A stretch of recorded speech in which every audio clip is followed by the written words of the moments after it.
jɔn fɔlɔfɔlɔ nana ni nin ye wajuli kɔnɔ yan olu yɛrɛ de kudayi mɔgɔ jɔ ye kasɛti bɔ yan ko dangaden 7 olu yɛrɛ de kudayi karamɔgɔ baw minnu ye kitabu baw sɛbɛn minnu ye livre baw sɛbɛn minnu ye kitabu sɛbɛn silamɛ bɛɛ bɛ nafa sɔrɔ kitabu minnu na olu de kɛra dangadenw ye k'olu baw ye npogo don u faw la wallahi imam jɔn ye kuma fɔ yan olu kelen no bi de e bɛ jɔ ko ka wajibi dilan imam wagati min na ye nin fɔ est-ce que hakili tun bɛ ko in na kosɛbɛ est-ce que maa min ye nin ko nin kɛ o dala jigi dala yɛrɛ ko ne bɛ silamaya silamɛw ka bɛn fɛ ne bɛ silamɛw ka kelenya fɛ maaw bɛ jamana in kɔnɔ yan wajuli fɛn o fɛn n'i ye wajuli fɛn o fɛn lamɛn a wajuli 100 sira la 80 bɛ ta sunamɔgɔw de contrôle la Allahu akbar wahabiya an bɛ nin k'u la yan an bɛ nin k'u la tan an b'u nin k'u la tan mɔgɔ minnu bɛ ninnu fɔ wajuli kɔnɔ olu bɛ ɲinɛ min kɔ i bɛ ka mɔgɔ neni a tɛ k'i neni sunamɔgɔ hali n'a filila a bɛ fili a yan dɔ faamu cogo de fɛ mɔgɔ bɛ se ka fili o siga foyi kɔnto la mɔgɔ dɔ bɛ to kutuba yɛrɛ la i bɛ kuma fɔ min man kan tɛ ka fɔ siga foyi kɔnto la o bɛ se ka kɛ o ni hasidiya tɛ kelen ye o ni n t'a fɛ ka karisa lankaw ye o n'o tɛ sira kelen na siga foyi kɔnto la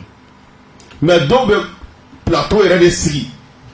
suna yɛrɛ contre la siga foyi kɔnto la an b'u faga yan an b'u gɛn yan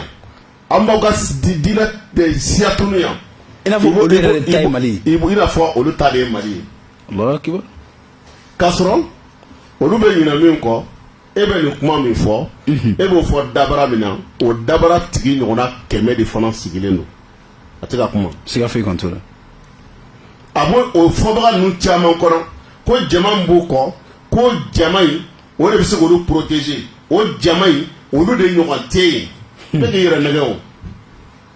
yuriduna liyutfi'u nura Allahi bi afwahihim wallahu mutimmu nurihi walaw kariha al-mushrikun Allahu akbar laɲini min bɛ yen dɔrɔn ka suna supprimer ka bɔ Mali kɔnɔ o dɔrɔn de ko o fɛɛrɛw de b'u bolo o lajɛrew de bɛ kɛ o réunion de bɛ kɛ o donni de bɛ kɛ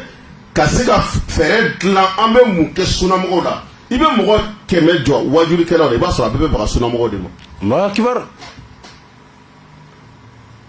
o de ye hasidifinya ye i b'i ka diinɛ lase ka sɔrɔ i ma se tagabolo dɔ ma siga foyi kɔnto la hali n'i sera ma i bɛ s'a ma n'i ka dalilu de mais e ka taa tagabolo dɔ ta k'o fa nin k'olu ba nin k'olu kɛ dangadenw ye k'olu kɛ ɲɛmɔgɔdenw ye kuma cɛjugu si tɛ yen i tɛ o fɔ olu ma